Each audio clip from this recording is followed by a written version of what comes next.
Hey everybody, welcome back to my channel. Today we're going to be continuing the Salesforce Flow series. It'll be the second video in that series.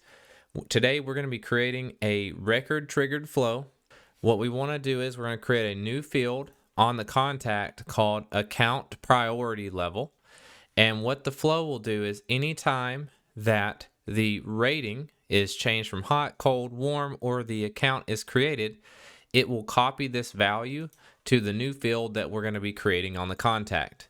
But if you haven't done so already, make sure you hit that subscribe button. I'm putting out new Salesforce videos each week. And if you find this video informative, make sure you hit that like button for the YouTube algorithm. I really do appreciate it. All right, we're going to go ahead and jump into this thing. So first things first, we're going to need to create the new field on the contact that we're going to be populating with the flow.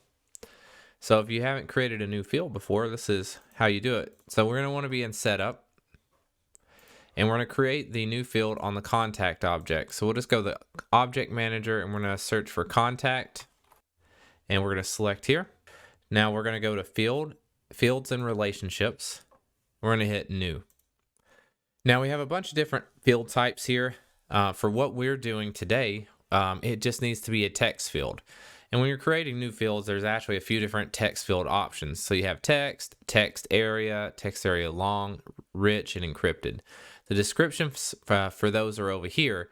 We're just going to be doing a text field, and we'll hit next. And we're going to call this, I want to make sure I call it the right thing. So this is the account rating.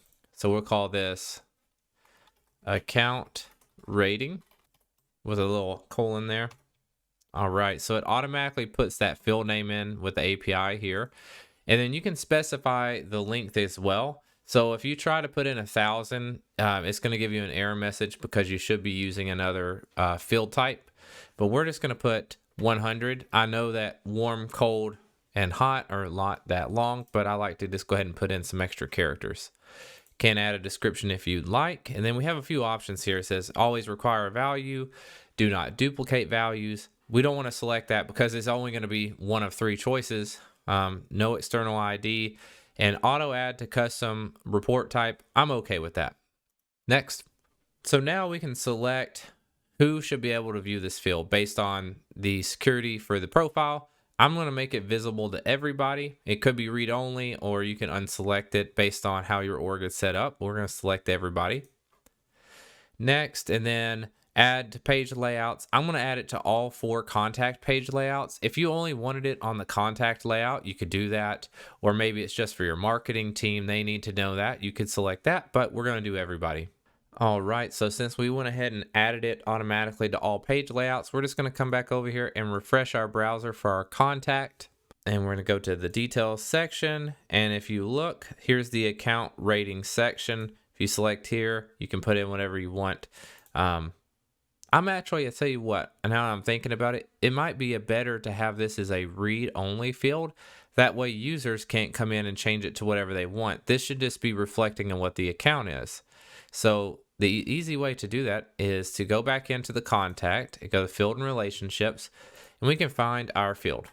So account rating, hit the little drop down, we're going to edit it. Now once you're here, you're going to hit change field type. We're going to leave it as text. We'll go into next. Skip past this as well. And then we can actually change our visibility section here. We're going to make it read only for everybody. We're going to hit save. We're going to refresh our browser and then go to the details section here. And as you can see, I still have the ability to edit this field. That's because I have a permission set on my admin user that allows me to edit all fields. But another user that logs in will not have that permission, and that will be a read-only field.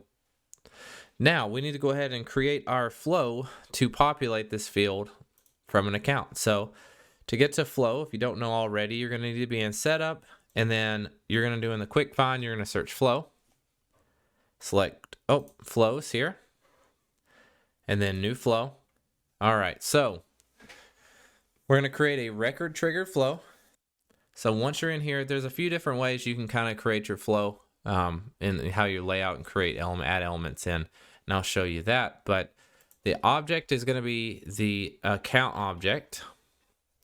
So the way to think about this is select the object that triggers the flow. So anytime a new account is created or updated, we want this flow to fire. Now we're going to specify the requirements, because in an org you probably don't want a flow to fire anytime an account record is created or updated without certain specifications. Otherwise, it would just be running all the time, especially if you have a large org. So for the account rating, we're going to select that as the field, and we're going to have it is changed to true. So as I was saying, every time the rating field is changed, we want the flow to fire. So that means when it's populated for the first time, or if it is added in, you change it from hot to cold, this flow is going to fire every time there's a record updated to meet this requirements, and the actions and related records are selected as well. I don't care about the fast field updates. I don't need it to run before the record's saved, so I'm okay with this. Now, there's a few different ways you can kind of lay out a flow. You have your auto layout, or you can do freeform. Personally, I like auto layout. It's easier for me to deal with. Hit done. There we go. You also have over here your toolbox manager, where you can add resources if you like. You can select elements. I just like kind of leaving it as is, and we'll build off of that. So we're going to update records. We'll hit the little plus sign here, and we need to specify what records are updated when the flow's triggered. So we'll do an update record element, and we're going to call this update contact, and we could add a description, but that's okay. It says use the account record that triggered the flow. Update records related to the account record that triggered the flow. That sounds like what we want. So now we're going to search for records related to the account. Anytime you see the money sign record in an account, that's the record that triggered the flow, the money sign record. We'll select that. So we want to update the contacts related to that account. So we hit contacts. Then we're going to come down, and we have set filter conditions. I've already filtered out that at the beginning. You could narrow this down. Maybe you only wanted to update one contact. If you had a primary contact, maybe, and the others are secondary, but we don't have that in this scenario. So now we're going to set the value on that contact record. So I like to call it, we call that new field account rating. And then you have options here. Now we want to set it to the same value as the rating on the account. So we're going to come in here and you're going to scroll down. So record is the record that triggered the flow. Record prior would be the value of the field before the record was saved. So we're going to do record and then put rating and then select that there. So now it's saying that field is equal to the account rating field on the account, and hit done. Now I'm going to go ahead and save this, and we're going to call this update contacts for simplicity. And I'm not going to add a description. So we can debug the flow here. So run immediately. We can skip the start requirements because I'm just going to have it run on an account. We'll run on edge communication. We'll hit run. All right, look at this. It's successful. So start conditions, they skipped it. Says find all contact records, update the records, field values, account rating equals record.rating hot. So that is the record that triggered the flow, and then this is the field rating to hot, which we know that's what that is. And then it was successful, able to do that, and it rolled back the changes. So now I'm comfortable with taking this thing for a test drive. We're going to hit activate. All right, so now we are on edge communication. I want to change this to warm and hit save. So it's saved, and then now we can look at our related contacts, which I believe Sean is. So we're going to refresh our browser, and let's see if it populated our field. So we got the details, and if we look here, look at that, account rating warm. So now we're going to go in, let's change it to cold. Save. All right, beautiful. We're going to refresh. Details. All right. Yep, cold. Perfect.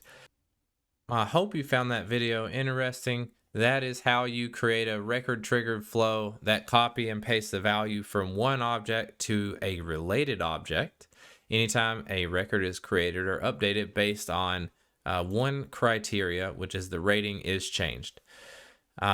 There are many different scenarios you could have built in here. We could have added more conditions to make it true. Maybe if it was the rating was high or medium, we would update another field, but this is a very useful little tool you can use whenever you're building out flows. But I hope you found this video interesting. If you did, please leave a like. I really appreciate you watching my videos and my channel, subscribing. It means a lot to me, and I will see you in the next video.